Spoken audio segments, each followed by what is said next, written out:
Okay, welcome back. We are going to do some more projectile motion problems. When last we were on the video together, we had done this problem here about clearing the 8-foot wall, 400 feet from home plate, and Monday, we had done this one with another baseball player example. And again, this is all from our formula sheet at the very bottom where it says parametric equations for projectile motion. And it says distances in feet, time in seconds. And that's going to come into play with the problem that we're about to do.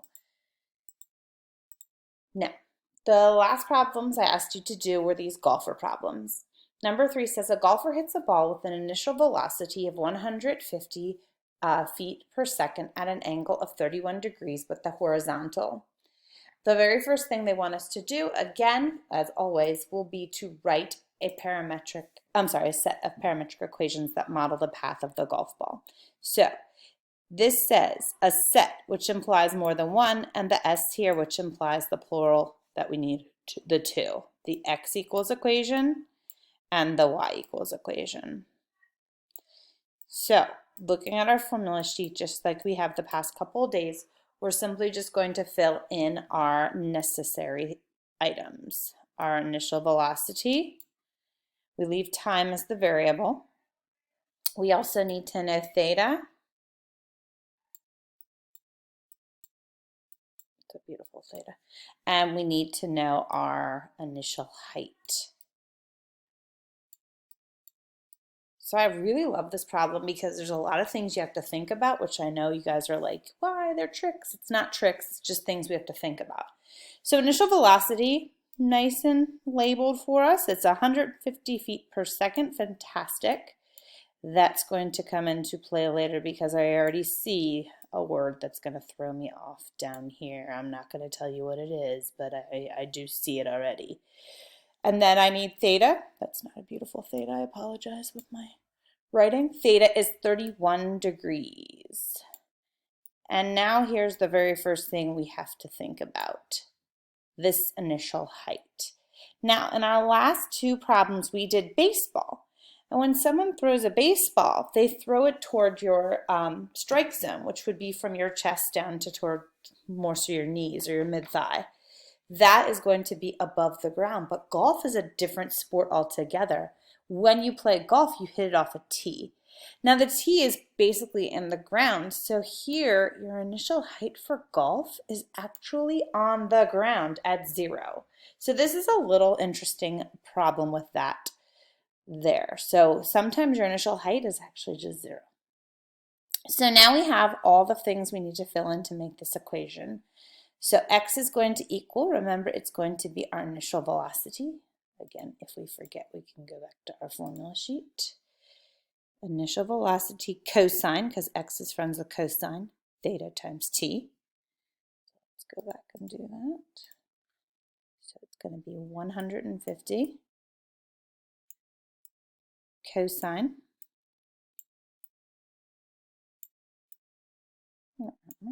31 degrees. I keep putting parentheses around the angle because I want to make sure that I stop the cosine after that, and the calculator usually puts a parenthesis after the cosine, so I want to make sure that I just take the cosine of 31 because the very last thing I'm going to write for this equation is t. Now I'm going to write the second of my set of parametric equations, my y1, which is negative 16t squared plus VO sine theta t plus HO. You can tell I've done these a few times. So I'm going to start with that negative 16t squared. And if we're in class, I'd say, why? And you would tell me, gravity. Because of gravity, the gravitational pull. Which is why we do things in feet, because this is actually with feet. And then plus our initial velocity, 150.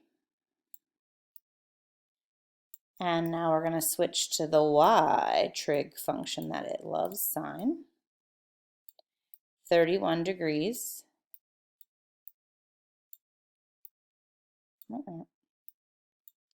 T. And here it's optional. I could put plus 0, or I could just leave it blank and stop the equation there at the t, because that 0 isn't going to affect it if I add it to the equation. So now we have our set of parametric equations. You'll notice that the past two problems that we've done, and this being our third one we're doing, it always starts by asking you to come up with these equations, because now that we have our equations and our information organized, we can plug in testing points to see if these situations can happen. Now this problem is a little bit different than the ones before, simply because it's going to give me if the ball travels between 200 and 222 yards. Now let's chit chat about this. If I am a golfer, putt-putt, or actually on the golf course, let's pretend we're actually on the golf course, because putt-putt, it wouldn't actually do an arc. It would be a nice straight line.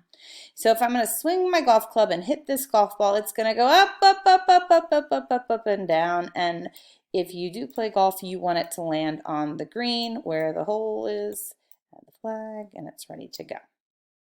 They are telling me that the ball is traveling between 200 and 220 yards. It will land on the green.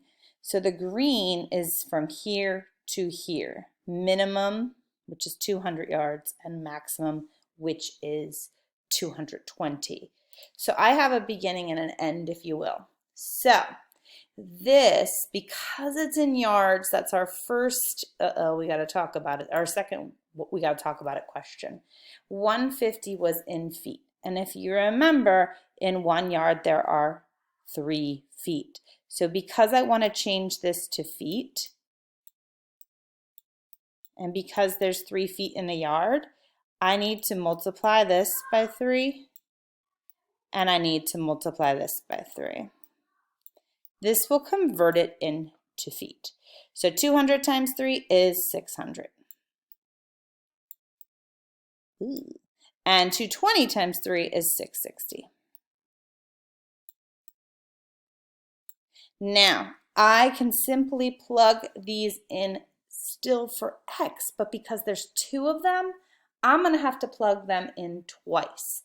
The other option I can do is to plug in for y. But you're going to say, Ms. Freibush, what is the y?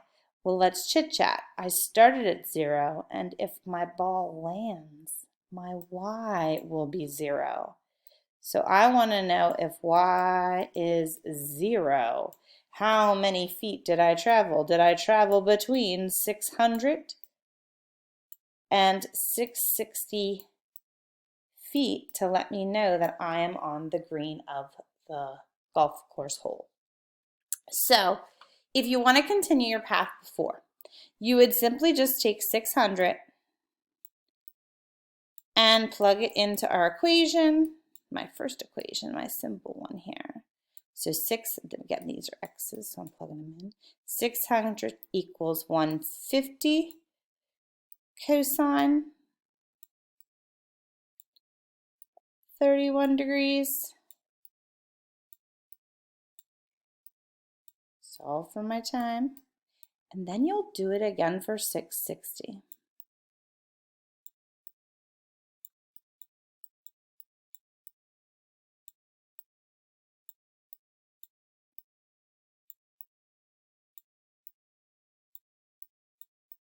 Everything's the same, but the 2 x values. So when I go and I type this into my calculator now, I'm going to take this 150 cosine 31 for both of them and find out what I'm actually going to divide by to get rid of them. I'm going to go in my calculator and plug them in. And I end up with 128.575.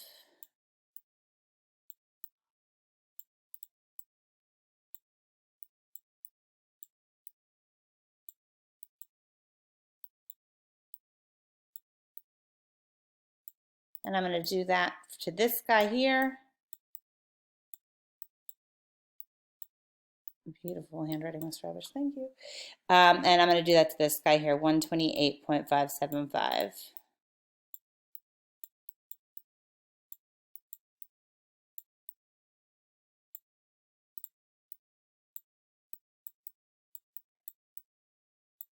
When I do that, I'm going to end up with a time here and a time here.